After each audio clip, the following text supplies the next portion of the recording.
Imagine for a moment that the power to heal, to transform every cell, every thought, every part of your being, does not come from outside, but from within your own mind. For centuries, the great healers of the world guarded the same secret, a mental law so profound, so powerful, that it could restore the body, balance the soul, and rewrite the destiny of humankind.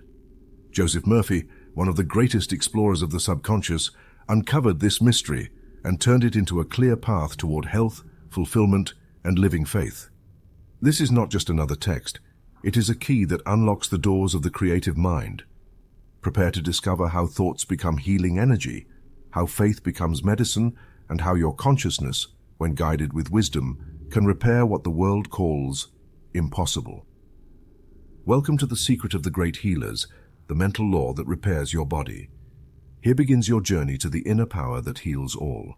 At this very moment, as you read these lines, within you resides a healing power so vast that it could cure any illness known to man.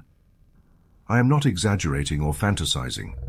I speak of a force I have witnessed at work over 35 years of ministry, transforming bodies and lives where traditional medicine had exhausted its resources.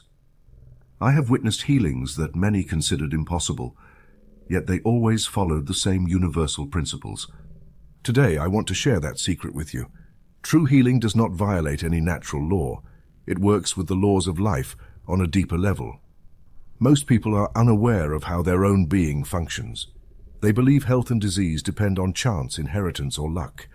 But there is an inner cause, a silent engine that directs every heartbeat, every regeneration, every process in your body, your subconscious mind. This mind works day and night, regulating digestion, heart rhythm, hormone balance, and tissue repair. It is your factory of life, and it literally obeys the impressions and beliefs that your conscious mind transmits. Allow me to illustrate this with a simple analogy. Imagine your conscious mind is the dial of a radio, and your subconscious is the receiver. If the dial tunes into fear, doubt, or worry, the receiver transmits those vibrations to the body. If instead the dial chooses faith, peace, and health, the body responds with vitality and harmony. As a man thinks in his heart, so is he. Proverbs 23:7. It is not superficial words, but deep-seated beliefs, those dwelling in your heart, that produce miracles. Throughout my experience, I have observed something remarkable. Two people with the same diagnosis can have radically different outcomes. One embraces the possibility of healing, trusts, and surrenders to life. The other, although desperately wishing for it, does not truly believe and clings to fear. The power lies not in desire, but in subconscious acceptance. There is a crucial difference between wanting to be healed and accepting healing. One who only wants remains in lack. One who accepts allows life to act through them. Let me share 5 real stories. I saw a woman deemed hopeless due to an inoperable brain tumor return healthy and whole in just a few weeks after applying the principles of the subconscious mind. I witnessed a man regain full mobility in a leg diagnosed as irrecoverable. I treated a young woman with severe asthma who, after learning to visualize perfect breathing, never required hospitalization again. I received letters from mothers who applied affirmations with their feverish children and watched their temperatures normalize. In minutes, I saw an elderly woman resigned to living with arthritis regain her independence after forgiving an old wound and affirming night after night, "Divine life flows through my hands and my feet." Now I must be clear and ethical. This book does not replace professional medical care. If you are under medical treatment, continue with it. Wisdom lies in combining the best of science and spirit. What you will learn here is a powerful complement, not a substitute. The promise is real. The healing power already exists within you. My task is to show you how to awaken it. If you open your mind and practice consistently, you will soon discover that healing, far from being a mystery reserved for a few, is your natural right. You have control of the dial. Your subconscious is ready to respond. Choose carefully what you plant, what you truly believe in your heart. That will manifest in your body and your life. The secret of great healers. Based on the teachings of Joseph Murphy, we've noticed that more than 80% of people who visit our channel are not subscribed. You can support this project by hitting the subscribe button and liking the video. Thank you for inspiring us to keep creating more and better content for you. Are you ready to transform your life? Chapter 1. The Scientific Law Behind All Healing. At this very moment, dear reader, within you are forces of such astonishing precision that even the finest engineer in the world would be amazed. Your heart beats without you having to remind it. Your lungs expand, absorbing the oxygen needed to nourish every cell, and your wounds, whether you are asleep or distracted, heal by the work of a deep, constant wisdom. All of this happens without the participation of your conscious will, without you speaking a single word, without moving a single finger. This is how your subconscious mind operates, the true silent architect of your health and well-being. The greatest error of humanity has been to believe that spiritual healing is a matter of mysticism, chance, or magic. It is not. Spiritual healing is as scientific and precise as the law of gravity. It is a universal, immutable law that responds with mathematical exactness to the impressions it receives. Just as a stone always falls toward the earth, so too does your body always respond to the impressions you allow to take root in your subconscious mind. Before we delve into how this law functions, it is vital to understand the internal structure of your mind, for it is there that every healing process begins. Think of your mind as a vast field divided into three main zones: the conscious mind, the subconscious mind, and the superconscious mind. The conscious mind is the gardener. It chooses the seeds, decides which thoughts and beliefs to plant. The subconscious is the fertile soil that receives these seeds without judgment, nurturing them and allowing them to grow, whether good or bad, healthy or harmful. And the superconscious, the higher level, is like the sun, providing light, vision, creativity, and intuition, connecting you to the source of all life. Most people live unaware of the power of their subconscious, allowing inherited beliefs, fears, and resentments to take root and flourish as physical discomforts and illnesses. It is as if the gardener randomly throws seeds and then is surprised to see weeds cover the field. But the truth, and here lies the secret of the great healers, is that your subconscious does not distinguish between what is real and what is vividly imagined. If you intensely imagine biting into a juicy lemon, merely by vividly thinking about it, your mouth begins to water. Notice this phenomenon right now. Close your eyes and imagine cutting a fresh lemon. See the pulp glisten, bring the wedge to your lips, squeeze it, and feel the sour taste invade your mouth. You are genuinely experiencing a physical reaction. This is how the mind-body connection works here and now. It is no coincidence that Jesus said, "According to your faith, let it be done to you." Matthew 9:29. Stripped of dogma, these words contain the essence of the mental law. Faith, in mental terms, is conviction felt, deep emotion, the total acceptance of an idea as true within you. The subconscious responds only to feeling, not to the mechanical repetition of empty words. If you repeat "I am healthy" 100 times, but deep in your heart you fear, doubt, or expect illness, your subconscious will hear only the fear and doubt. For the language of the subconscious is emotion, not words. Here we arrive at the fundamental law I want you to ingrain in your mind right now. What you impress upon the subconscious with consent and conviction will express itself in your physical body. This is a law. It asks no permission.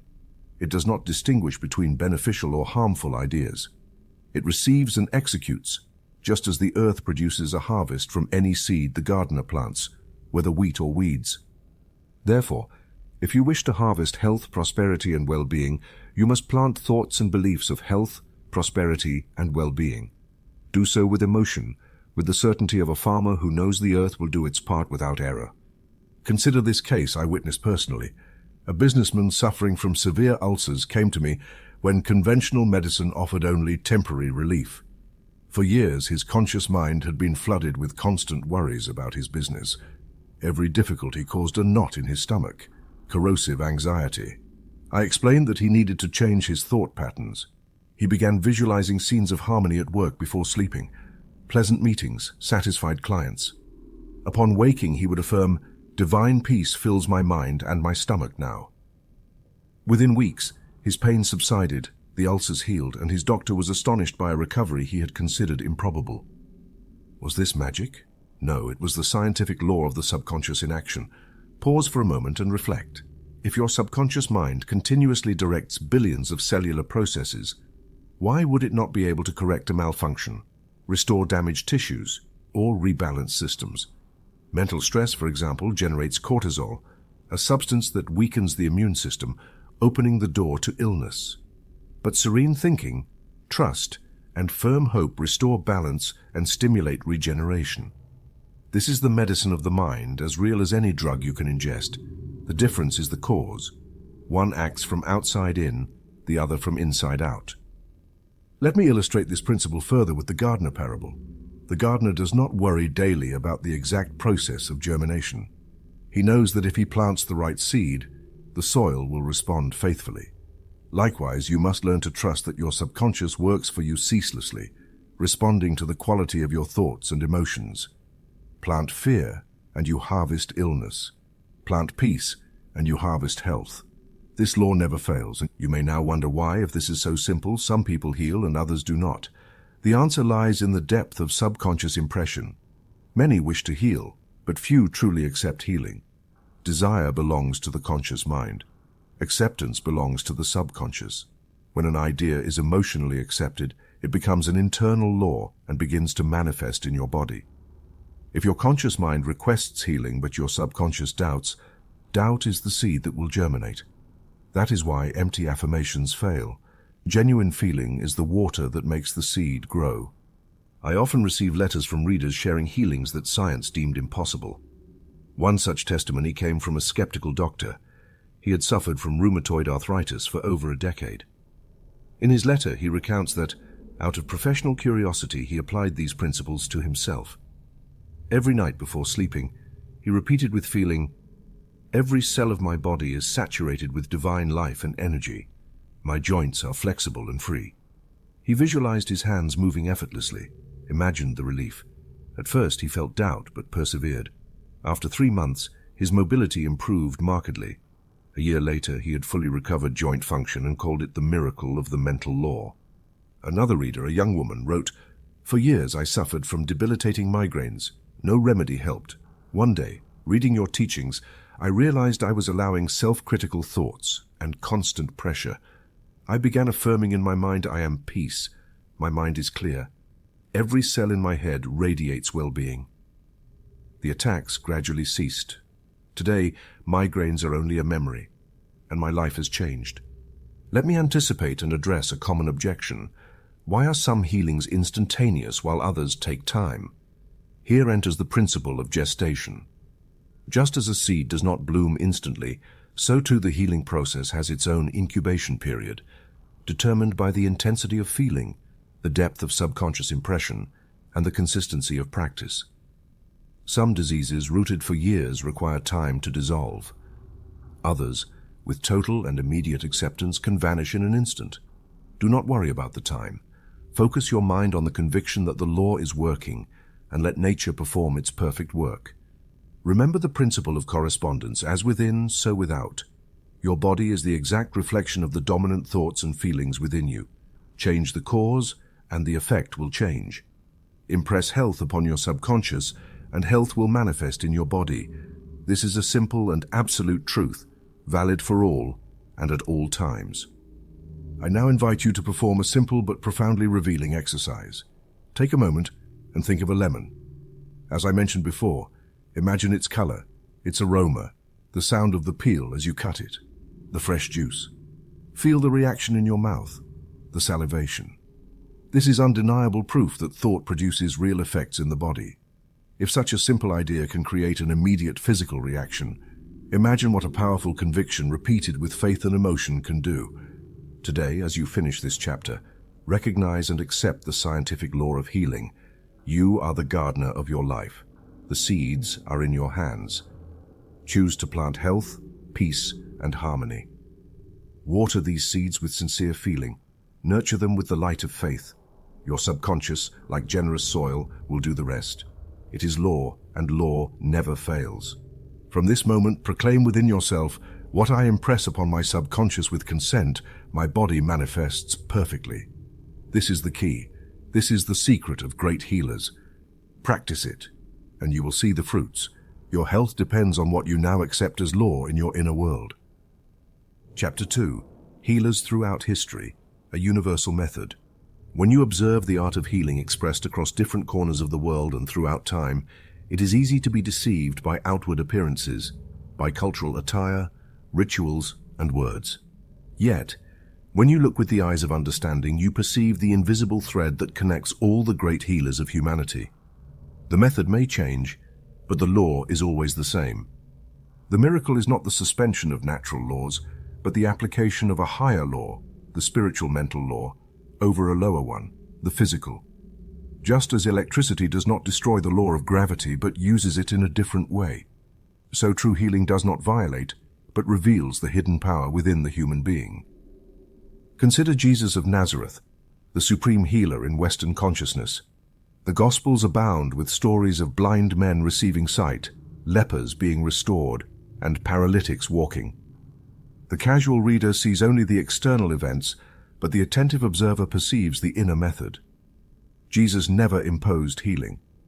First, he elevated the patient's consciousness to full acceptance of the solution. That is why, before acting, he asked, "Do you believe that I am able to do this?" Matthew 9:28. The question is not rhetorical. It is the act of planting in the subconscious of another the seed of conviction. Healing, then, is not a magical act, but a response of the mental law to genuine faith, a certainty felt in the heart. Observe the story of the man blind from birth, John 9. The disciples ask, "Who sinned, he or his parents?" Jesus rejects the notion of inherited guilt and declares that the works of God might be manifested in him. He then anoints the man's eyes with mud and instructs him to wash in the pool of Siloam. The external act is only a symbol. The true miracle occurs when the man accepts, deep within his being, the possibility of sight. Jesus guides him from the consciousness of the problem to the vision of perfection. There is no coercion, only an invitation. Believe, and you will see. This is how the law works. We see the same principle in the Buddha, who traveled through villages teaching that suffering is not divine punishment, but the result of erroneous thoughts and desires. Healings witnessed by his disciples stemmed from the principle that the mind, when purified and focused on truth, restores harmony to the body. It was not magic, but the awakening of consciousness to its original nature. Health is your natural state. In the Catholic tradition, saints like Francis of Assisi and Teresa of Avila performed healings through absolute faith in the divine presence. They did not attribute the power to themselves, but to a universal intelligence acting through them, always in proportion to the recipient's acceptance. The common denominator is the same: to elevate the sick from a state of fear, guilt, or resignation to one of trust, forgiveness, and gratitude. The subconscious, freed from error, expresses health. The Kaunas of the Ovalian peoples, ancestral healers, teach the technique of AK Core, a mental connection between healer and patient. They believe thoughts, like fine threads of energy, connect people through intention. When the Kauna visualizes perfection for another, he holds that image unwaveringly until the patient's subconscious accepts it as real. Isn't this the same scientific application I have described to you? The language changes, but the principle is identical. Cenis Kimball, an American pioneer, and Mary Baker Eddy, founder of Christian Science, brought this method into daily practice in the 19th century. Kimball did not rely on prayers or laying on of hands. He would sit with the patient and converse until the person was convinced that the illness was a false belief maintained by fear and suggestion. Once the patient accepted the possibility of health, it manifested. Mary Baker Eddy, after experiencing her own healing, taught that when the mind aligns with spiritual truth, it frees the body from all limitations. Both, regardless of their context, used the universal law: elevate consciousness from limitation to recognition of perfection. I have traveled and witnessed remarkable healings in Lourdes, the famous pilgrimage site. There one perceives an atmosphere of collective faith, a vibration of hope so powerful it seems to permeate the air. People of all creeds, even agnostics, experience physical and emotional improvements. Why does this happen? Because although the external ritual varies, the water, the prayer, the song, the key is that thousands of minds in sincere expectation of a miracle create a field of conviction that facilitates the subconscious acceptance of healing. It is not the sight that heals, but collective faith, minds elevated in unison. In recent times, healers like Catherine Kuhlman and Oral Roberts have continued this tradition, each with their own style but applying the same principle, holding in consciousness the perfect vision of the patient and refusing to accept the appearance of disease as final. Kuhlman, in her large meetings, invited attendees to open themselves to the possibility of the impossible, repeating that the healing power was already present, only waiting to be recognized and accepted. Collective emotion, music, and stories of healing, all directed to lead the mind from problem to certainty of solution. Thus, we can compare superficial methods and see that, although names, words, and forms change, the inner process is universal. It is like the parable of the master musician. Different instruments produce different sounds, but the melody is one. Christ, Buddha, the saints, the Kahnas, Kimball, Kuhlman, all played the music of the mental law, each on their own instrument, but the underlying harmony remains. James Allen, Trobar, and other modern sages have confirmed this truth. The mind is the connecting link between the human being and the source of all good. If the mind is the cause, the mind can be the solution. Faith, visualization, prayer, spoken word, and acceptance are not superstitions, but scientific tools to reprogram the subconscious and transform outer life. Allow me to share my testimony from Lourdes. I remember a woman carried on a stretcher who had lost all hope according to medicine. The doctors accompanied her only out of compassion. At the sanctuary, surrounded by chants and prayers, her face transformed. No one could doubt the presence of something invisible and powerful. Soon, she rose and walked amid tears of gratitude. Was it the water? The location? No. It was the internal conviction, the seed of faith planted and nurtured in an environment of collective acceptance. Now you understand, the true miracle is not breaking the law, but applying it at a higher level. When the mind rises, it produces the corresponding effect in the body. As within, so without. Where consciousness sees perfection, matter responds. I invite you to reflect. What belief do you wish to change today? Are you willing to release old thinking and embrace the possibility of the new? This is the invitation of all great healers. Change your thought and your world will change. Lift your gaze and you will see the solution. This is the universal method. Practice it and join the unbroken chain of healers who, throughout the centuries, have applied the spiritual law for the benefit of humanity. To deepen this truth, meditate on these words, Proverbs 4:20-22. Pay attention to my words. They are life to those who find them, and health to all their body. Psalm 103:2-3. Do not forget any of his benefits. He forgives all your iniquities and heals all your diseases. Remember what the great healers have done, you can do as well, because the law is the same for all, at all times and places. Now you know the method. Now it is your turn to apply it. Chapter 3. Spiritual Anatomy. How your thoughts create health or disease. Pause for a moment and contemplate the silent miracle of your body. Thousands of invisible yet constant processes sustain life. The heart beats, blood circulates, digestion transforms food into energy, and each cell performs its function in perfect harmony. But have you ever asked yourself, what force directs, regulates, and ultimately can unbalance this biological marvel? The answer is clear. Your mind, your thoughts and emotions, which act as the silent architects of health or disease. The medicine of New Thought has understood, through observing thousands of cases, that each organ in your body is more than a physical structure. It is also a repository of experiences and emotions. Just as the stomach digests food, it also processes worry. Just as the heart pumps blood, it expresses joy or the lack of it. Just as the liver filters toxins, it also retains anger. These are not poetic metaphors. They are realities repeatedly confirmed in practice and daily life. There are 7 master destructive emotions which, when unrecognized or unchanneled, plant seeds of discomfort and illness in the body. Fear, anger, resentment, guilt, anxiety, envy, and self-condemnation. These emotions, when fixed and repeated, become patterns that the subconscious interprets as instructions, affecting the function of entire organs and systems. This is how the mind speaks through the body. Allow me to outline for you the basic organ-emotion map derived from observing thousands of people over the years. Liver stores anger and frustration. Those who dwell on grievances or indignation often manifest liver problems. Lungs reflect deep sorrow and repressed grief. Many respiratory conditions originate in unresolved mourning. Stomach and intestines embody worry, anticipatory fear, and the inability to digest difficult life experiences. Heart responds to joy or its absence. Emotional rigidity, inability to give or receive love, and persistent loneliness manifest as heart disease. Skin, the boundary between you and the world, expresses anxiety, shame, and the need for protection. Breakouts, eczema, and acne often reflect cries from the psyche. Diabetes, mentally associated with bitterness and the sense that life has lost its sweetness. Autoimmune disorders, where the body attacks its own cells, often stem from self-rejection, deep guilt, and self-hatred. The subconscious, faithfully following received orders, translates commands literally.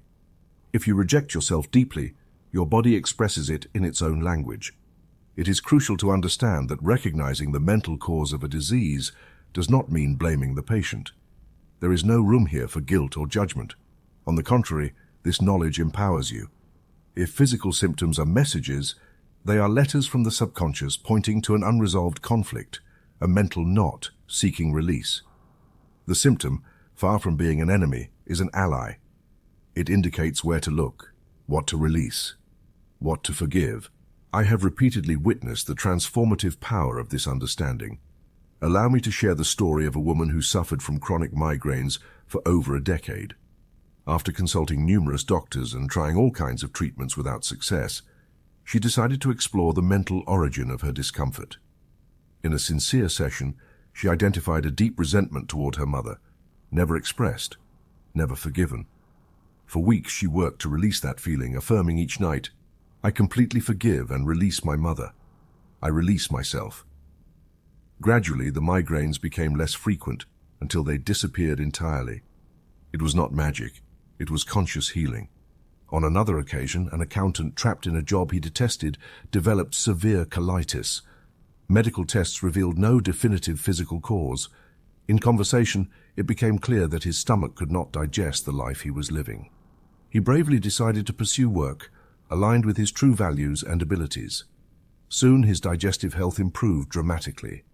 The body responded to the mental liberation. Mind and body form an indivisible unity.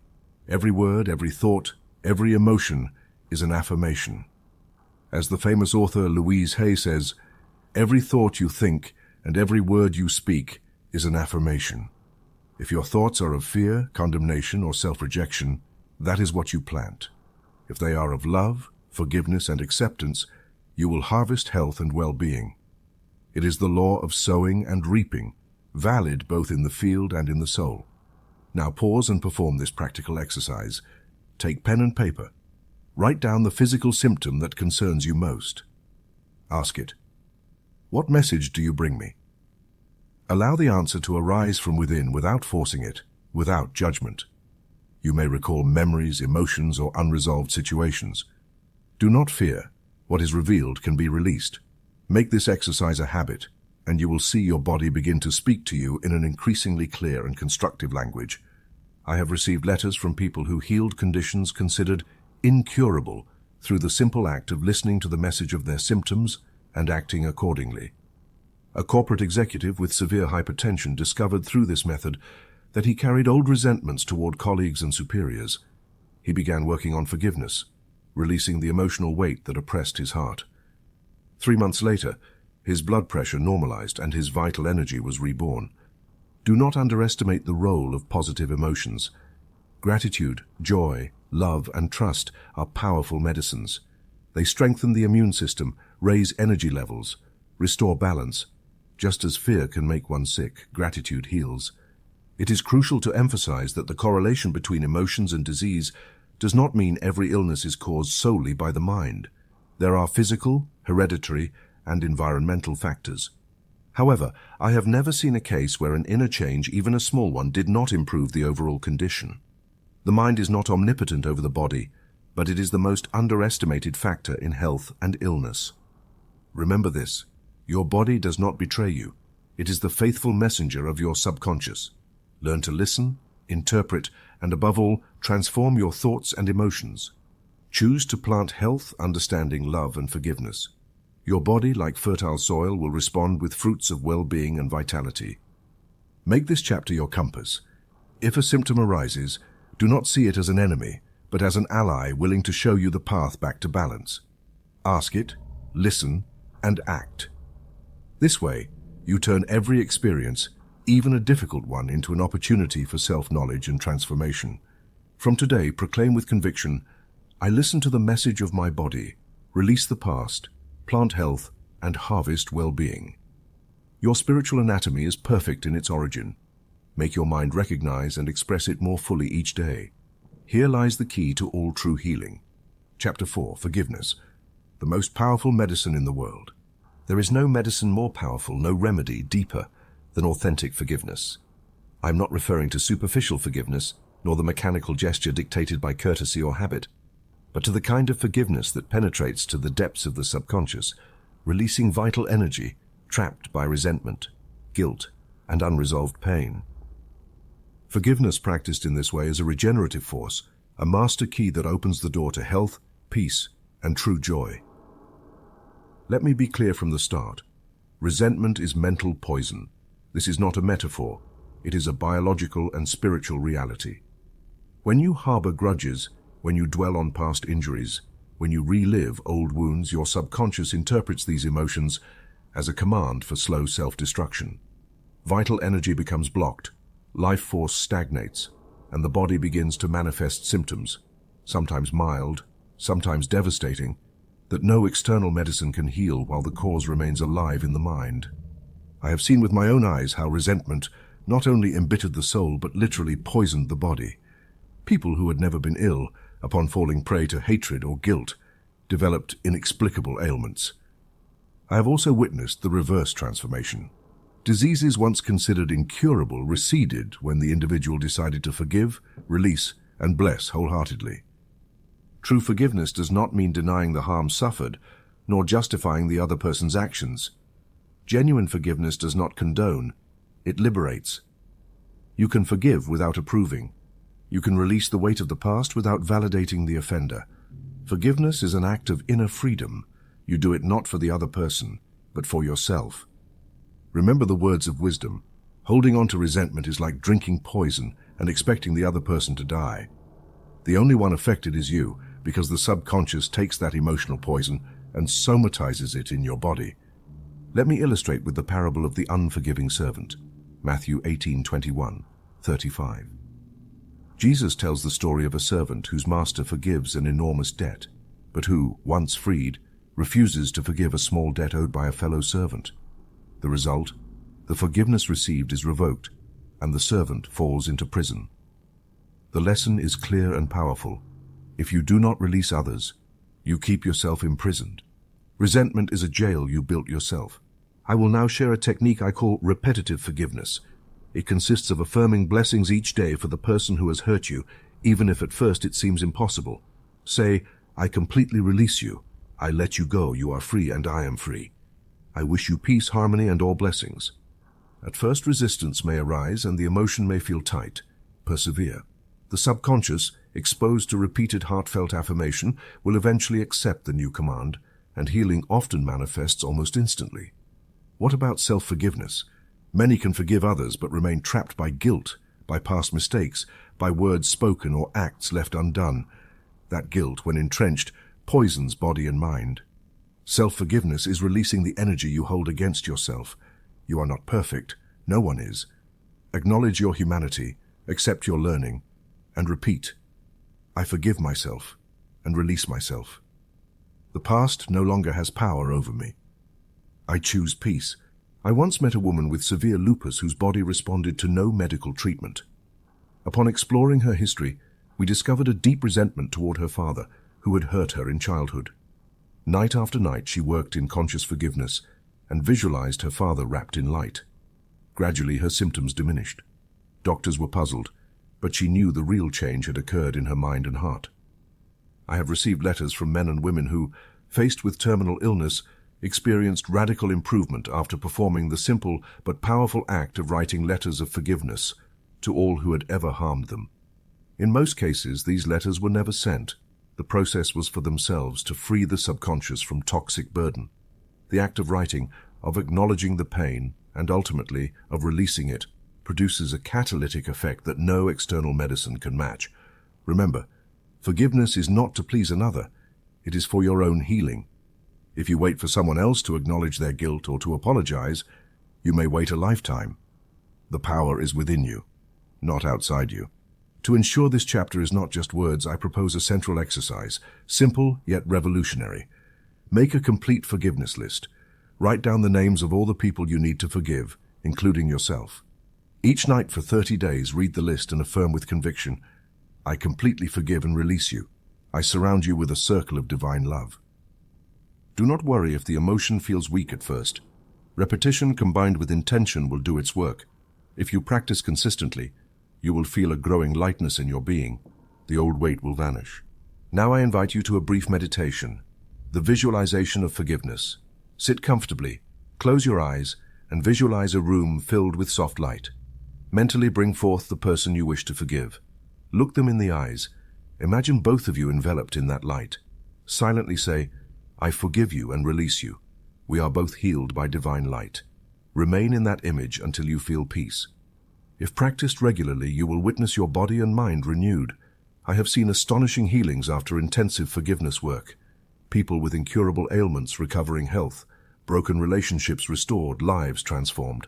I myself experienced the release of a persistent ailment when I chose to forgive a colleague with whom I had a long-standing conflict. The symptom vanished without a trace, and a once tense relationship became harmonious. Always remember, authentic forgiveness is medicine for the soul and the body. There is no price that equals its value. From today, proclaim with conviction, I choose to forgive, I choose to heal, I release the past and embrace peace.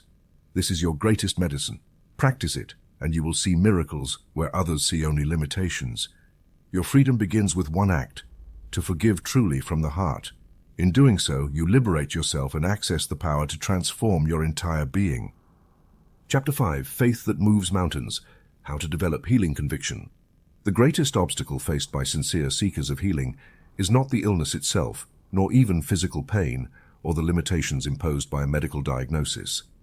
The real challenge lies within, the struggle with doubt. How can someone who longs for healing, who repeats affirmations and prays fervently, still not obtain results? Because deep within, their faith is weak, intermittent, and has not yet taken root in the subconscious. Authentic faith is not blind hope nor fleeting optimism. It is deep conviction, an inner certainty that arises from understanding the mental law, not from mere intellectual repetition. Intellectual faith is like an empty echo. It knows the words by heart but has never felt their truth in the heart. Subconscious faith, on the other hand, is powerful. It produces peace, security, and visible results in the body. It is the difference between reading a recipe and tasting the finished dish. Jesus, the greatest teacher of faith, did not demand long speeches or endless prayers. He simply said, if you have faith as a mustard seed, you will say to this mountain, move from here to there, and it will move. Nothing will be impossible for you. Matthew 17:20. Why such a tiny seed?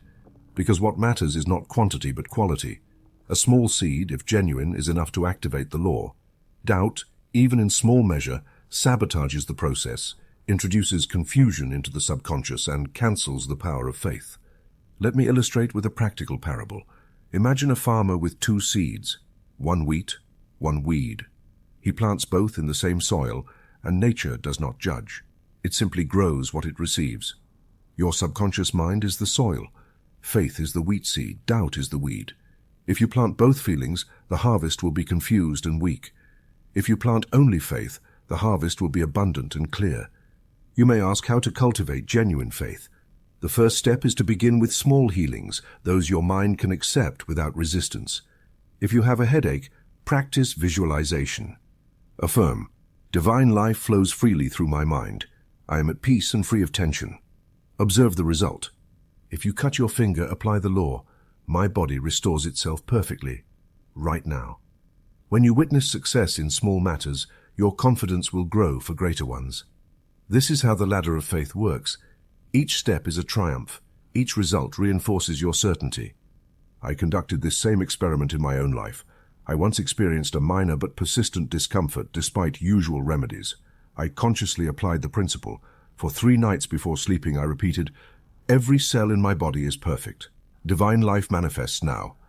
I imagined my body radiant with health. On the 3rd day, the symptom vanished inexplicably. It was a vivid lesson. The law always responds when faith is authentic. Do not underestimate the importance of others' testimonies. When you read or hear stories of healing, your mind opens to possibility. The subconscious, seeing evidence in others, begins to accept that it is also possible for you. That is why I share documented cases, not to impress, but to sow faith in your own heart.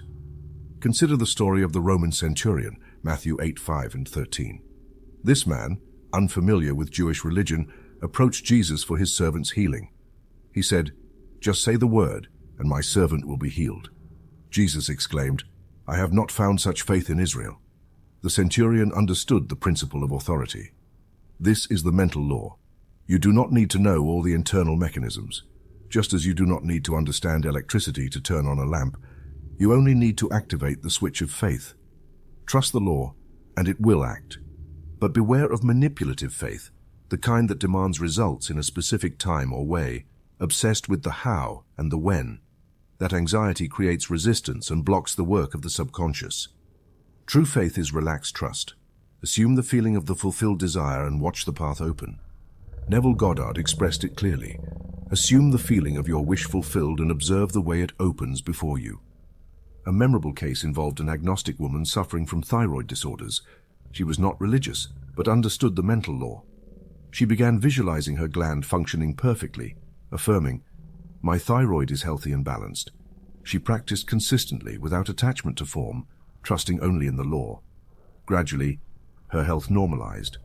Her testimony confirms, the law responds to conviction, not religious affiliation. Faith strengthens like a muscle through practice and personal evidence. Each night, when the subconscious is most receptive, practice nighttime faith. Affirm, "I believe in the perfect healing power operating in my now. I accept my complete healing." Do this with feeling, as one turns on a light switch. Do not focus on the process. Focus on certainty. I propose a simple yet powerful exercise, the ladder of faith. Choose a minor condition. Apply the law. Visualize, affirm, feel the result. Once you witness the manifestation, move to a greater condition. Step by step, your faith becomes robust, like a tree growing from a seed. Remember the story of the child with leukemia. Despite grim medical prognoses, his parents maintained unwavering faith for 18 months, praying and visualizing their child's perfect health daily. One day, doctors confirmed total remission with no scientific explanation. The law responded to sustained faith, not vacillating hope. I have received letters from people who moved from doubt to conviction after practicing these principles. One wrote, "I began skeptical, but after healing my chronic pain, my faith in the mental law is absolute." 5 similar cases confirmed the same truth. Evidence is the best teacher. Today proclaim with strength, "My faith is based on understanding the law. I trust in the invisible power that heals and restores. Each day my conviction grows." Faith that moves mountains is not a mystery or a privilege for a few. It is a certainty that you can cultivate step by step until you witness the manifestation of perfect health in your life. As you decree it, so it shall be. Chapter 6, Healing Visualization. See to believe, believe to see. You may have heard the phrase, see to believe. However, in the realm of mental power and true healing, the formula is reversed. First you believe, then you see. The mechanism that translates internal belief into physical reality is visualization. Visualization is not mere fantasy or mental play. It is a precise and powerful tool to communicate to your subconscious what you wish to experience in your body. The subconscious does not think in words, it thinks in images and responds faithfully to the internal movies you project again and again. Why does visualization produce results where other techniques fail? Because the subconscious is literal. When faced with vivid and repeated images, it responds as if the imagined scenario were real. Science has confirmed this. Studies with athletes have shown that those who visualize their routines improve almost as much as those who physically practice them. The body begins to respond, strengthen neural circuits, and release chemicals as if the event were actually happening. But there is a fundamental difference you must understand and apply. Visualize the result, not the process. Do not spend time imagining battling the illness or struggling with symptoms. Instead, see the final outcome, yourself healthy, strong, performing activities that once seemed impossible. If you have a weak heart, do not picture medications or hospitals. Imagine your heart beating strongly, filling your body with energy. If faced with a complicated diagnosis, do not mentally repeat the disease label. Visualize the medical report declaring all is normal. I have witnessed astonishing cases where consistent visualization transformed what appeared to be hopeless. I recall an athlete paralyzed in an accident. He was told he would never walk again. For 6 months, every day he spent 20 minutes imagining, feeling, and experiencing his legs moving, running, jumping. He visualized active muscles, energy flowing, perfect health in every cell. He saw himself celebrating victories, receiving applause. After that time, he recovered 80% of his mobility. The doctor was amazed, but he was not, for he had already seen the scene in his mind long before it appeared in his body. The technique of healing visualization is as precise as that of an architect. Before laying a single brick, the architect visualizes the completed building, examines every detail, feels the solidity, imagines the functionality. Only then does the construction begin. Similarly, you must see and feel your healthy body internally before the change manifests externally. The process is the same. The law is identical. For visualization to be effective, it is essential to practice it in a deeply relaxed state, known as the alpha state. In this state, the conscious mind decreases its vigilance and the subconscious becomes receptive. The best times are upon waking and before sleeping, when the boundary between conscious and subconscious is thinnest. 10 to 15 minutes twice a day is sufficient. More important than duration is the quality of the experience. Involve all your senses. Do not just see the image, feel it. Hear the sounds, smell the aromas. Experience the movement and freedom of being completely healthy. The golden rule: always visualize from the first-person perspective. Do not watch yourself as a spectator. Immerse yourself in the scene. Feel your body, move your hands, laugh, run, hug your loved ones. Make the internal experience as real as possible. The subconscious does not distinguish between lived and intensely imagined experiences.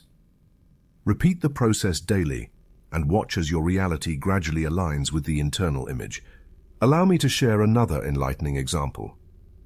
A woman diagnosed with a tumor used healing visualization. Every night, she relaxed deeply, imagined her tumor surrounded by golden light, and visualized that light gently dissolving the tumor cell by cell. She felt lightness, experienced gratitude and joy, and gave thanks for perfect health. After 4 months, the tumor had disappeared, to her doctor's amazement. Another case involved a man with heart disease. He visualized his heart strong, beating in perfect rhythm, pumping life through his entire body. He saw himself climbing stairs with ease, playing with his grandchildren, experiencing renewed vitality. His condition improved to the point that he could discontinue medications previously deemed essential. Even children respond powerfully to visualization. A child with asthma, unable to run without triggering attacks, visualized himself running freely, breathing deeply, feeling the joy of movement. Within months, his attacks decreased by 70%. Visualization has also been used by cancer patients, who imagine their white blood cells as victorious little warriors attacking and eliminating damaged cells. This technique, a precursor to modern medical visualization, demonstrates that the subconscious responds to symbolic images as powerfully as to literal ones. Master exercise, visualization of perfect organs. I will guide you step by step through a process I have recommended to thousands of people with consistent results. Complete relaxation. Sit or lie comfortably. Breathe deeply several times, counting backward from 10 to 1, relaxing each muscle, releasing all tension. Mental focus. Bring your attention to the affected organ or area. Feel it in your mind without fear. Just observe. Visualize golden light. Imagine the area filled with warm, gentle golden light. Watch as the light cleanses, repairs, and revitalizes every cell. Visualize perfect function. See the organ functioning perfectly, better than ever. Feel it strong, flexible, harmonious. Feel relief. Experience the joy, peace, and relief of being completely healthy. Smile, enjoy, and give thanks as if it has already happened. Give thanks with conviction. Affirm, "Thank you, my organ is perfect now." Release and trust. Let go of the visualization, trusting fully that the mental law is at work, even if you do not yet see immediate physical results. Guided visualization. Close your eyes, inhale deeply, and exhale. Imagine a ray of golden light descending from above, entering through your crown, and filling every corner of your body. Direct this light to the area needing healing. Watch as it penetrates, cleanses, heals, and renews every cell. Feel the area vibrant, alive. Visualize the tissues fully restored and functioning perfectly. See yourself doing activities previously hindered by your condition. Running, jumping, laughing, embracing. Feel the freedom and joy. While holding this image, mentally affirm, "Thank you. Perfect life operates in every cell of my body." Remain in this state for 10 to 15 minutes. When finished, breathe deeply, open your eyes, and continue your day with gratitude and confidence. Practice this upon waking and before sleeping. Persist, and you will see visible, often surprising results. Remember, visualization is not fantasy. It is the conscious sowing of healthy images into the fertile ground of the subconscious. Just as an architect visualizes before building, so must you see and feel your perfect health before it manifests. From today, proclaim within yourself, "What I see and feel in my mind expresses in my body. I visualize health. I receive health." The internal image is the cause, the external reality is the effect. Believe to see and you will see. This is the law. This is how the paths to true healing open. Chapter 7. The power of the spoken word, decrees that transform the body. In the beginning was the Word, so says the Gospel of John. In the beginning was the Word, and the Word was with God, and the Word was God. John 1:1. Why does this statement open the sacred text? Because it contains one of the most powerful and least understood laws of existence. The spoken word is not merely a sound, it is a creative force that shapes physical reality. Everything you see, everything you experience, is ultimately the result of decrees issued by your mind, often unconsciously, and especially of the words you speak with feeling and conviction. The repeated and heartfelt word is a direct command to the subconscious. It takes it literally, without nuance or irony, and executes the mandate in the body and circumstances. That is why you must guard carefully the language you use, especially concerning your health. Words like, "I'm starving," "This is making me sick," "I can't take it anymore," repeated day after day, are orders your subconscious translates into symptoms, ailments, and limitations. The Bible expresses this without ambiguity. Death and life are in the power of the tongue. Proverbs 18:21. Let me illustrate this principle with the parable of the sower. Mark 4. The sower scatters seeds. Some fall on good soil and yield fruit, others on stones or among thorns and do not prosper. Similarly, every word you speak is a seed planted in the fertile field of your subconscious. If your words are of health, peace, and strength, you will harvest well-being. If they are of illness, fear, or lack, the outcome will be discord. The secret lies in consciously and persistently sowing only what you wish to see manifested. It is not enough to utter words at random or repeat affirmations without feeling. The subconscious responds only to what is perceived with emotion and conviction. A mechanical, empty affirmation holds no transformative power. That is why I insist. When you decree, put all your feeling into it. Visualize the result. Give thanks as if it were already real, and always affirm in the present tense, not the future. Do not say, "I will be healthy." That indefinitely postpones manifestation. Say, "I am healthy now," because the subconscious operates only in the eternal present. The mirror technique is a powerful tool. Look into your own eyes without avoidance and affirm, "I am completely healthy. Every cell of my body radiates life and perfection. I am the expression of divine health." At first, resistance, doubts, or conflicting emotions may arise. Persevere. Daily repetition erases old patterns and engraves the new image deep within your being. Nighttime decrees deserve special attention. Before sleep, when the conscious mind relaxes, the subconscious is most receptive. Use this moment to program health, peace, and renewal. Repeat your decree calmly. Feel each word gently penetrate and settle in your inner mind. There is no fixed number of repetitions. Repeat until you feel peace, the unmistakable sign that the command has been accepted. Avoid contradicting your decrees in daily conversation. If you affirm health in the morning and talk about symptoms or illness throughout the day, you undo the work done. Be consistent. Eliminate negative vocabulary such as disease, pain, problem, and replace it with health, well-being, harmony. Let me share some examples. A man who had suffered depression for years learned these principles and decided to radically change his vocabulary. Whenever he felt the urge to say, "I can't take it," nothing improves, he affirmed aloud. "Joy and peace fill my mind now. Every day I'm stronger and more energized." Within weeks, his family noticed the change, and in a few months, depression gave way to renewed vitality. The change was not instant, but it was lasting. Another woman suffered from chronic insomnia. At night, she repeated her complaint mentally. "I can never sleep. My body is exhausted." She learned to replace these words with the decree, "I surrender to restorative sleep.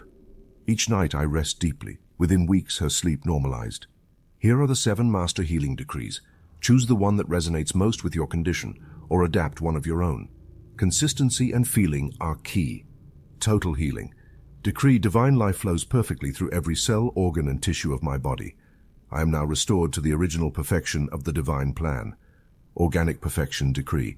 My specific organ functions perfectly and harmoniously. It is filled with divine intelligence and perfect life. Divine immunity. Decree, I am surrounded and infused with divine life.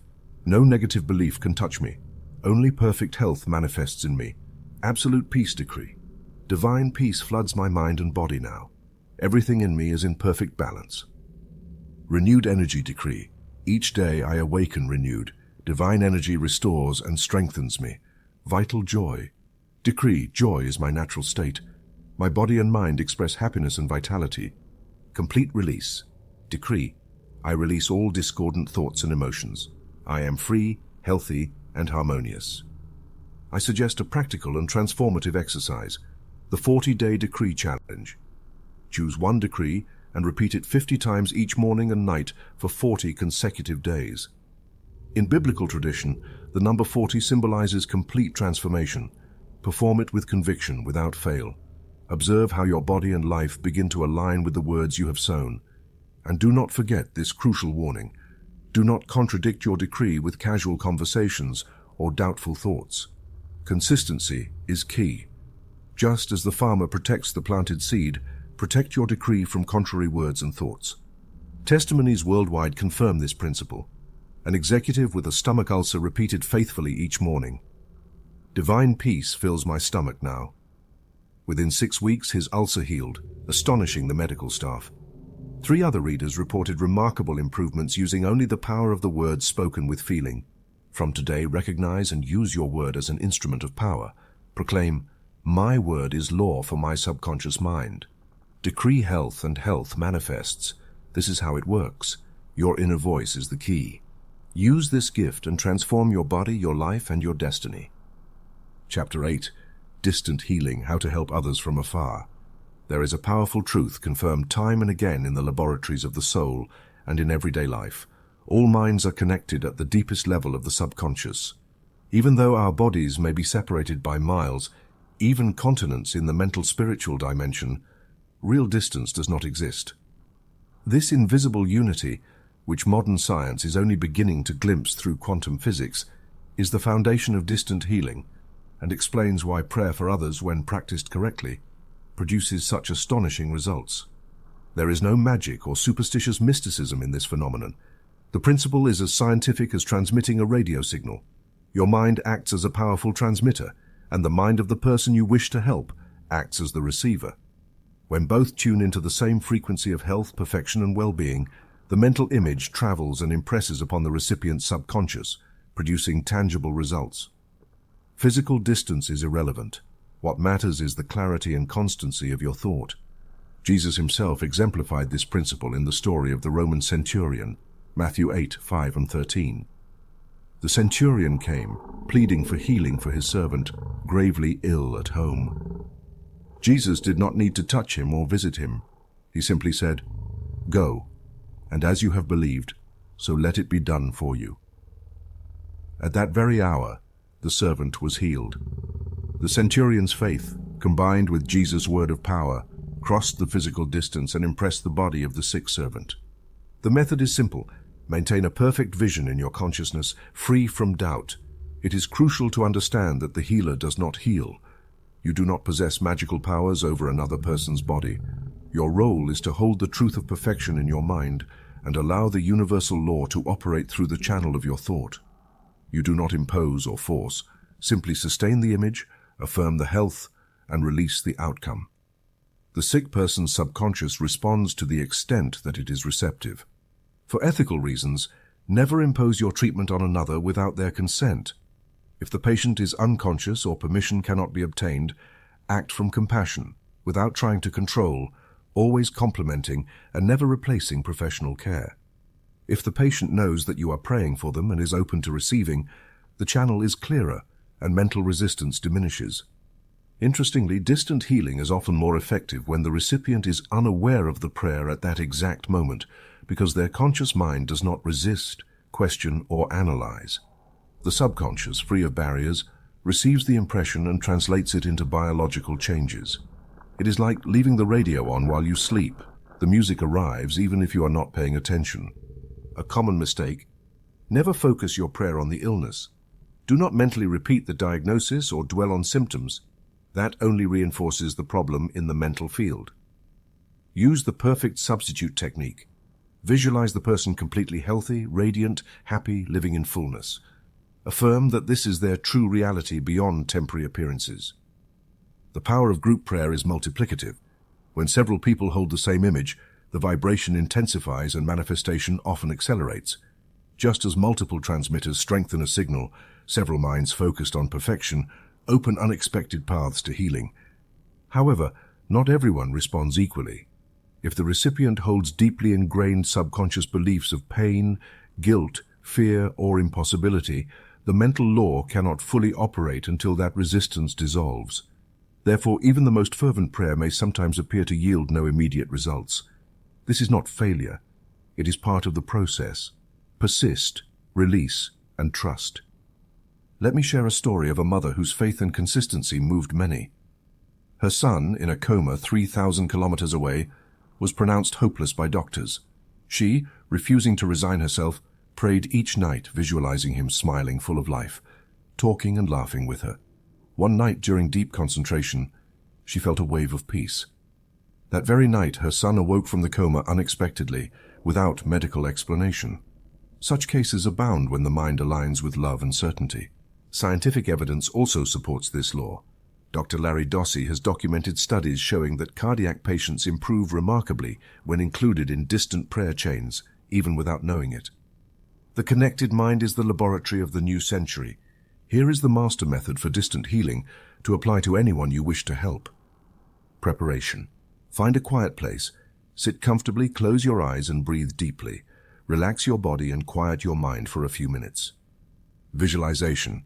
Bring to mind the person you wish to help. Visualize them radiant with health, happy, full, surrounded by golden or white light, symbols of perfect life. Affirmation. Speak softly or mentally. Infinite healing presence operates perfectly in name right now. Every cell of their body is saturated with divine life. Name is completely healthy, whole, and perfect. Feeling. Feel genuine gratitude as if the healing has already occurred.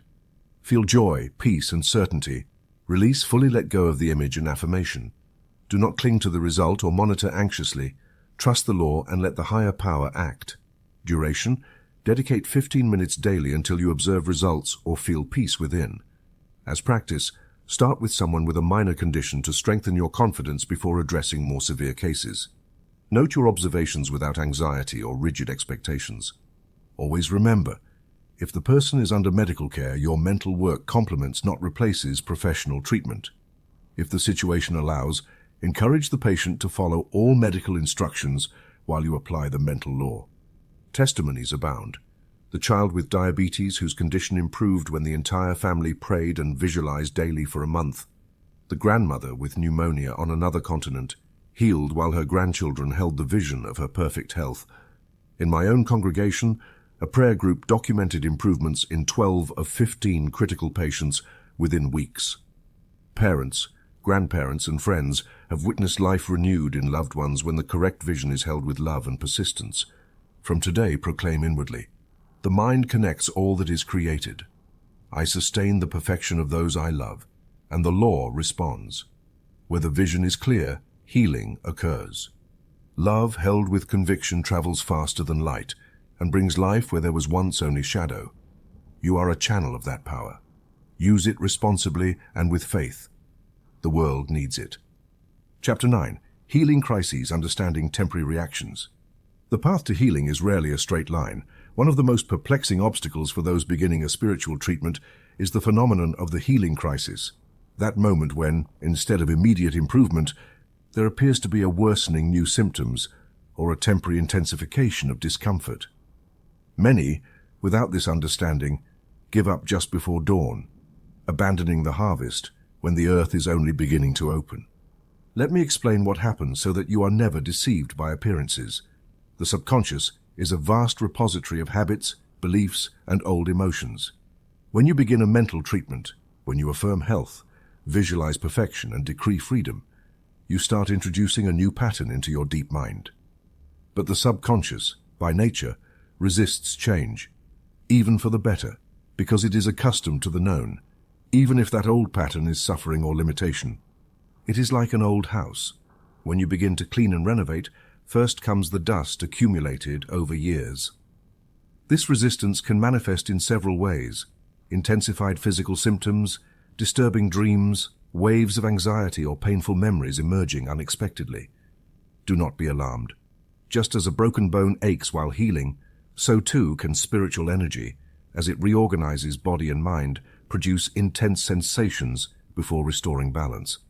It is the dark night before dawn, described since the times of Job in the Old Testament, the moment of greatest doubt, just before complete restoration. I recall the case of a woman diagnosed with cancer, who began practicing visualization and affirmations of perfect health. During the first weeks, her tumor appeared to increase in size. Inflammation intensified. Doctors feared the worst, but she, guided by these principles, did not panic. She persisted, maintained the vision of perfection, and within a few weeks, the inflammation subsided, and the tumor disappeared entirely. What she experienced was a healing crisis, the body eliminating toxins and reorganizing tissues under the new mental direction. Another example is of a man struggling with a long-term addiction who prayed intensely for liberation. In the following days, withdrawal symptoms became almost unbearable: anxiety, insomnia, and irritability. Tempted to give up, he remembered the teaching: when the old mind fights to survive, it is a sign that profound change is underway. He persisted, and within days the compulsion subsided, and he experienced a peace previously unknown. How can you distinguish a legitimate healing crisis from a genuine worsening that requires medical attention? There are clear signals. A healing crisis is usually intense, but brief, followed by evident improvement. Often there is an intuitive sense that something is shifting inside, a profound change, even if uncomfortable. Vivid dreams, emotional catharses, or the need to cry and release old sorrows may occur. After the storm, lightness and well-being emerge renewed. However, prudence is essential. If symptoms persist for more than a week or become dangerous, always consult a medical professional. This is not a sign of weakness or lack of faith, but of practical wisdom. Spiritual law never opposes common sense or science. The first month of any mental treatment is critical. It is the period in which the new pattern must be firmly sustained by the conscious mind until the subconscious fully accepts it. The phenomenon of 2 steps forward, 1 step back, days of progress followed by apparent setbacks, is common. Do not be discouraged. It is a sign of progress, not failure. Here is a simple protocol to navigate these crises without losing faith or focus. Do not panic at temporary symptoms. Recognize them as part of the process. Intensify, do not abandon your spiritual treatment. Affirm, visualize, and pray with greater determination. Maintain the final image of perfection, health, and freedom without obsessing over temporary symptoms. Affirm with conviction, this too shall pass. Healing is operating perfectly in me. Consult a doctor if symptoms persist or become dangerous. It is always better to err on the side of caution. When doubt arises, use persistence affirmations. Each symptom is a sign of my liberation. Divine life restores me. Now I trust the process. I emerge from this dark night into the light of perfect health. I have received many letters recounting these challenges and victories. One man wrote, "On day 23 of the treatment, I thought of giving up. I felt worse than at the start, but I remembered your words and persisted. By day 30, my body and mind had made a complete turn. I had never felt such peace and vitality. This is how the law works. The moment of greatest tension is often the threshold of the miracle." I myself have experienced minor healing crises when changing deep patterns. Insomnia followed by deep rest, anxiety followed by renewed calm. I know from experience that what appears to be a setback is often only the threshold of transformation. Remember, all deep healing removes the old before the new can settle. The subconscious cleans, reorganizes, and expels what no longer serves. Do not give up just before dawn. Affirm, persist, trust. The crisis is a sign that healing is underway. After the darkest night, light always comes. Chapter 10. Healing and medicine allies, not enemies. One of the most serious and common mistakes on the spiritual path is to oppose inner healing to modern medicine. Let me say this clearly. Spiritual healing and medicine are not rivals, but natural allies. Rejecting the help of medical science out of fanaticism or fear is not only unnecessary, but can result in preventable tragedies. True spiritual understanding recognizes that all useful knowledge, all healing technology, and all capable physicians are expressions of divine intelligence manifested through human hands. Jesus himself did not reject doctors. Among his circle were men like Luke, who practiced medicine. The Gospel of Luke 5:31 quotes him saying, "It is not the healthy who need a doctor, but the sick." With these words, the Master validates the role of the physician and the need to seek proper help in case of physical illness. If Jesus himself acknowledged medicine, why should a spiritual seeker today reject it? Understand this well. Medicine treats the physical body. Spiritual healing addresses the mental and emotional causes. Both operate on different levels, and when combined wisely, they produce superior results. Medicine acts as an immediate agent to relieve symptoms, restore function, or save life in critical situations. In parallel, the mind can correct the root cause, release resentments, harmonize emotions, and create internal conditions that favor lasting recovery. I have known people who, misunderstanding these principles, rejected medical help in urgent conditions, relying only on prayer. One tragic case involved a man with acute appendicitis who, believing he should only pray, refused surgery. He arrived at the hospital on the verge of death. The lesson is clear. God works both through faith and through medical resources. Rejecting one is rejecting the whole. Allow me to share a modern parable I often use with my students. A man is on the roof of his house during a flood. He prays fervently to be rescued. A boat passes, but he refuses it. God will save me. A helicopter arrives, and he still refuses. Finally, he perishes and asks God why he did not save him. God replies, "I sent you 3 boats. This is how medicine works. It does not always come in the form you expect, but it is an answer to your prayer channeled through human hands. Proper integration follows a simple and effective protocol. Seek professional medical diagnosis. Do not refuse evaluation or ignore important symptoms. Follow prescribed treatment diligently. Do not abandon medication or procedures out of whim or fear. Simultaneously apply spiritual healing. Visualize and affirm perfection and inner harmony. Visualize the medicine working perfectly in your body. Imagine the medication as a carrier of divine life, restoring every cell. Give thanks to both the physicians and the divine power. Recognize that both channels, science and faith, come from the same source. If improvement allows medication reduction, do so only under medical supervision. Prudence and humility are signs of wisdom, not weakness. Here are affirmations to use alongside medical treatment to reinforce subconscious action and enhance the effect of the medicine or procedure. This medicine is an instrument of divine healing power in me. The doctors who care for me are guided by infinite intelligence.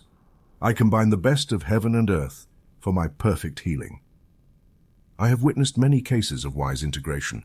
A woman with diabetes combined insulin with spiritual treatment, visualizing her pancreas functioning perfectly and expressing gratitude for her doctors.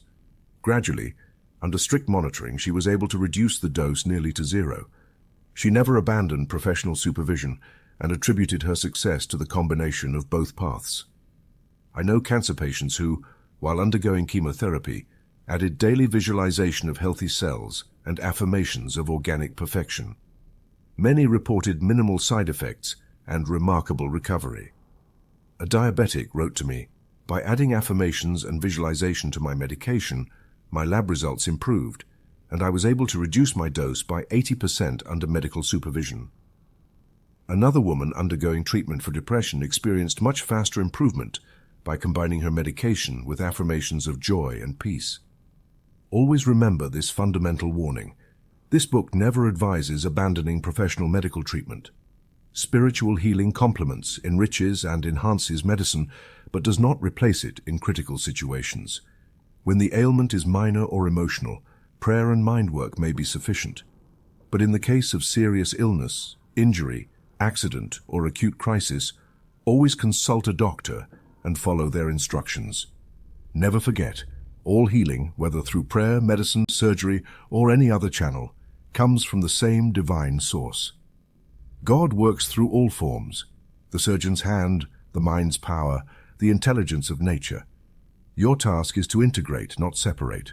Be grateful for every help, every advancement in science, every new medicine, as a response to humanity's universal prayer for health and well-being. Proclaim with conviction, "I accept and use all channels of healing God places within my reach. Medicine and mind work together to restore my body. I am grateful to my doctors and grateful to the healing power within me. So it is, and so it shall be." Chapter 11. Healing of Specific Conditions, Targeted Treatments.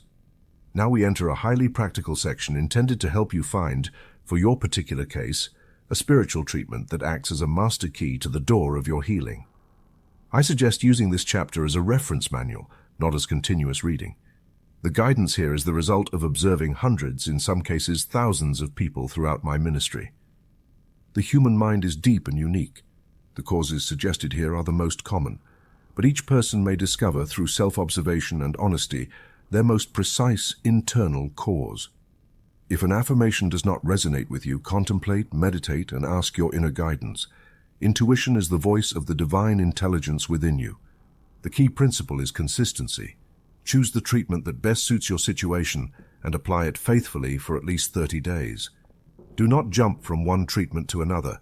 The subconscious requires clear, persistent direction to accept the new imprint and manifest it in the body. Personalize each decree by changing words according to your need. The power lies in conviction, not in a rigid formula. Before starting, a responsible warning. These treatments complement medical diagnosis and treatment. Never abandon medical care to follow only the spiritual path. Combining both paths is the wisest and most powerful approach. Here are the most common conditions with complete spiritual treatments. 1. Arthritis and joint pain. Common mental cause: mental rigidity, self-criticism, inflexibility, unresolved resentment. Decree: my joints are flexible, strong, and free. I flow with life with grace and ease. I forgive all, including myself. Visualization: feel your limbs moving freely, each joint radiant with golden light and warmth. Sense flexibility and freedom in every movement. Testimony: a 68-year-old woman with severe arthritis improved 60% in 3 months through this treatment and daily forgiveness practice. 2. Cancer. Common mental cause: deep resentment, unhealed emotional wounds, entrenched bitterness. Decree: I choose love over resentment. I release all past pain. My body regenerates perfectly. Every cell is divine life manifesting. Visualization: imagine bright, warm light penetrating each cell, dissolving imperfections, multiplying healthy cells. Note: always under professional oncological supervision. Testimony: a terminally ill woman lived 5 full years applying this method daily, surpassing all medical prognoses. 3. Diabetes. Common mental cause: feeling that life lacks sweetness, bitterness, hunger for unreceived love. Decree: the sweetness of life fills me. My body processes everything perfectly. My pancreas functions in divine harmony. Visualization: visualize your pancreas radiant, producing perfect insulin. See balanced sugar levels, feel peace and sweetness in life. Testimony: a child reduced insulin by 40% in 6 months with spiritual support and daily family prayer. 4. Heart diseases. Common mental cause: lack of joy, emotional hardening, inability to love and receive love. Decree: my heart beats in perfect divine rhythm. I love and am loved. Joy flows freely through me. Visualization: imagine your heart as a radiant pink sun beating strong and steady, circulating love throughout your body. Testimony: man normalized arrhythmia after releasing deep resentments. 5. Hypertension. Common mental cause: unresolved emotional issues, constant tension, persistent fear. Decree: I release all tension. Divine peace flows through my body. My blood pressure is perfect and stable. Visualization: feel a calm current like soft water flowing through relaxed arteries. Testimony: executive normalized blood pressure in 8 weeks with daily visualization and affirmations. 6. Digestive problems, colitis, ulcers. Common mental cause: inability to digest experiences, anxiety, fear. Decree: I digest all life experiences perfectly. Peace fills my stomach. I absorb only what is good. Visualization: visualize your digestive system enveloped in light, functioning harmoniously, assimilating everything with peace. Testimony: woman healed chronic colitis after leaving a toxic workplace and applying this method. 7. Asthma and respiratory problems. Common mental cause: feeling suffocated, fear of living independently, overprotection. Decree: I breathe freely and deeply. Life flows easily to me. It is safe to live fully. Visualization: lungs expanding with pure air and light. Feel freedom and joy while breathing. Testimony: child reduced asthmatic attacks by 80% with daily visualization. 8. Insomnia. Common mental cause: fear, guilt, anxiety, excessive control. Decree: I trust life. I surrender to divine restorative sleep. I awaken renewed and restored. Visualization: feel yourself floating in an ocean of calm, warm light, completely safe and supported. Testimony: man with 5 years of insomnia began sleeping normally in 3 weeks. 9. Migraines and headaches. Common mental cause: self-criticism, perfectionism, mental tension. Decree: I fully accept myself. My mind is at peace. I release all tension now. Visualization: visualize fresh, soft light dissolving pressure. Your mind clears like a blue sky. Testimony: woman healed daily migraines after forgiving her mother and affirming herself. 10. Obesity and weight issues. Common mental cause: need for protection, insecurity, emotional emptiness. Decree: I am safe as I am. I consume only what my body needs. My weight is perfect and natural. Visualization: feel light and free. See your body at ideal weight, full of energy and confidence. Testimony: man lost 50 kilograms addressing childhood trauma and daily affirmations. 11. Depression. Common mental cause: repressed anger, hopelessness, sense of meaninglessness. Decree: divine light dissolves all darkness in me. I choose joy. My life has divine purpose. Visualization: imagine golden light filling your being, uplifting mood and energy. Testimony: woman overcame 10 years of depression in 6 months with daily prayer, affirmation, and gratitude. 12. Anxiety and panic attacks. Common mental cause: distrust in life process, fear of the future, need to control everything. Decree: I trust life completely. I am divinely protected always. All is well. Visualization: enveloped in a bubble of light, completely safe, feeling inner security and calm. Testimony: young person freed from panic attacks after 2 months of daily application. 13. Allergies. Common mental cause: unexpressed irritation, denial of own power. Decree: I am at peace with all life. I am one with my environment. My body responds harmoniously. Visualization: observe your immune system calm and in harmony with surroundings. Testimony: girl improved severe allergies when family resolved conflicts. 14. Thyroid problems. Common mental cause: hyper. Doing too much for others, never enough. Hypo: giving up. Feeling nothing matters. Decree: my thyroid functions perfectly. I have exactly the energy I need. My metabolism is perfect. Visualization: thyroid is a bright jewel in the throat, emitting balance and energy. Testimony: woman improved hypothyroidism by prioritizing herself. 15. Skin problems: psoriasis, eczema, acne. Common mental cause: feeling threatened, shame, need for protection. Decree: my skin is clear, smooth, and perfect. I feel safe being myself. I radiate love. Visualization: skin radiant and smooth, illuminated from within, feeling confidence and self-acceptance. Testimony: teen overcame severe acne by improving self-esteem and affirming self-worth. 1630. Additional conditions. For each of the following, apply the same structure. Identify the most common mental emotional cause, create a personal decree, perform guided visualization with the affected organ enveloped in light, and reinforce with daily affirmations. Vision problems, hearing problems, chronic infections, autoimmune diseases, back pain, multiple sclerosis, fibromyalgia, chronic fatigue syndrome, reproductive issues, difficult menopause, prostate problems, addictions, kidney problems, and liver problems, osteoporosis. Final recommendations. If you have multiple conditions, choose a primary treatment and apply it consistently. Add secondary treatments only if it does not confuse your mind.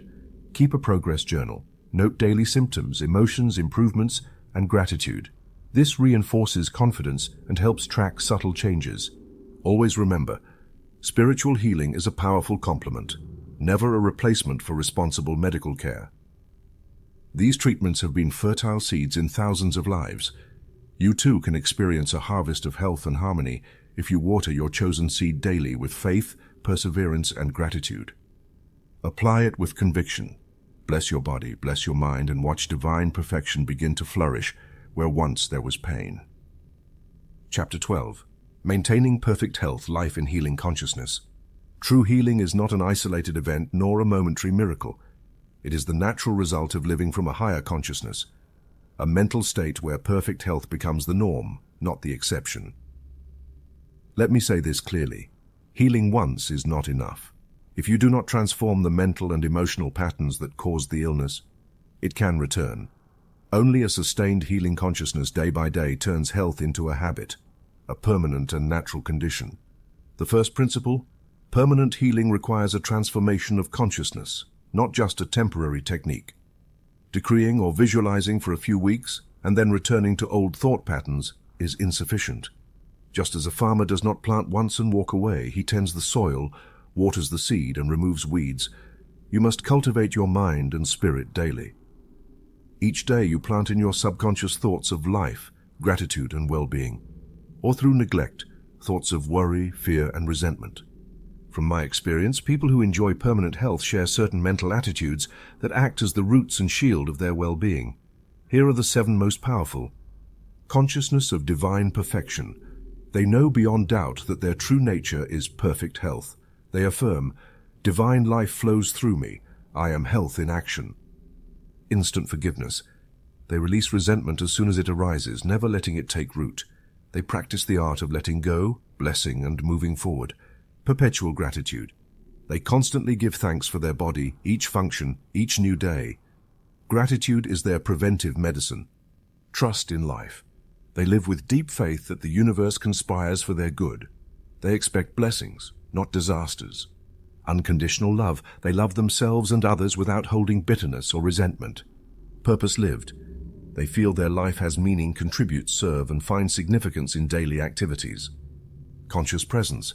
They live in the now, free from anxiety about the future or resentment from the past, attending fully to the present moment. Daily practices to cultivate healing consciousness. Morning routine. 15 minutes to set the tone for the day.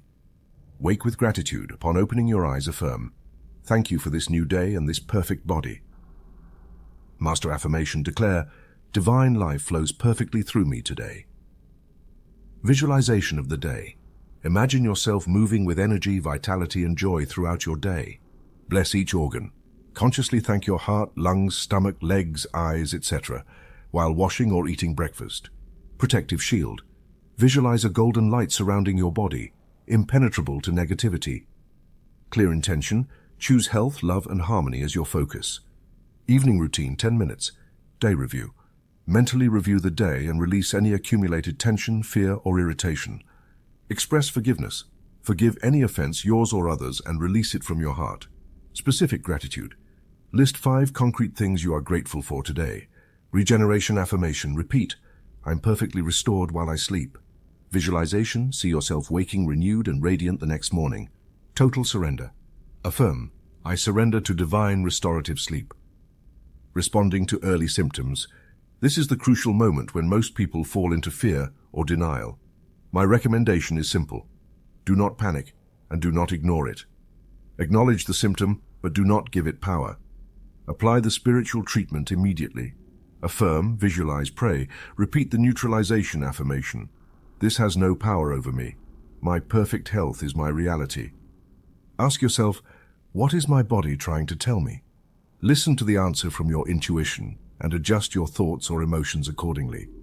If the symptom persists more than 48 hours, consult a medical professional.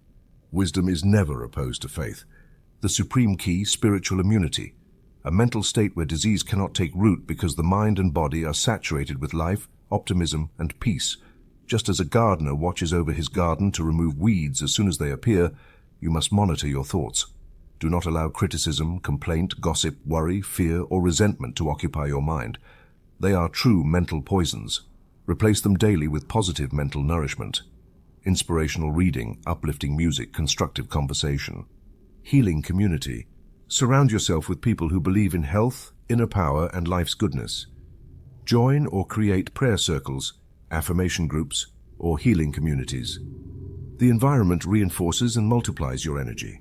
If you receive a medical diagnosis, do not accept it as a final sentence. Respect it. Follow instructions, but do not identify with the disease. Remember, the last word belongs to the power residing in your subconscious mind. Declare, this is only an appearance. I am perfect health in essence. Gratitude is preventive medicine. Thank your body now for what functions, for what is already well, and you will see the rest align with your consciousness of well-being. Above all else, guard your heart, for everything you do flows from it. Proverbs 4:23. Story of Marta. Marta healed a severe chronic condition by following these principles. Not only did she recover, but 15 years later she remained vibrant and full of energy. She taught these habits to hundreds, multiplying health and well-being. Her entire life changed because she made healing consciousness a way of life. Commitment exercise. Write and sign a personal contract with yourself to maintain these practices daily. Read this commitment every morning for 90 days until perfect health becomes your second nature. Remember, within you resides an unlimited healing power. This power has always been there, waiting for you to recognize and use it. It is not mine, nor anyone's special healer. It is yours, a divine birthright. Perfect health is your natural inheritance. Claim it now, accept it now, live it now. By doing so, you become a healing light for everyone around you. Go and share these truths. The world desperately needs them. Final blessing. May the infinite healing presence surround you, fill you, and express perfectly through you in every moment of every day. May you always recognize your true nature. Perfect health, abundant life, and divine love manifested. Amen. Resources for your path. A 90-day plan to establish permanent habits. Suggestions for support groups and prayer circles. Recommended readings by like-minded authors, and my own work. Space for correspondence, as I will always accompany you on this journey of health and fulfillment. Your consciousness is your greatest medicine. Your faith is the key, and daily practice is your sure path to perfect health today and always. Amen.